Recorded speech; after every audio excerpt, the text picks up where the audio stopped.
South ఇండియాలో ఎక్కడ పోయినా ఇదే పరిస్థితి ఉంది.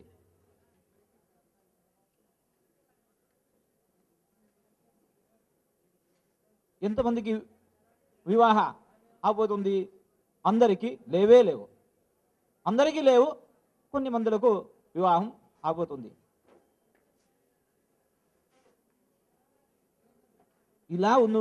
ఇలాగే ఇది ఉందంటే భవిష్యం ఇలాగా సుంద ఉపసంద అని ఇద్దరు రాక్షసులు మహాపరాక్రములు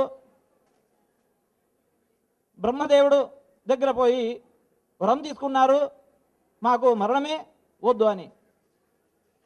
బ్రహ్మదేవుడు ఒక కండిషన్లో దాన్ని ఇచ్చేశాడు.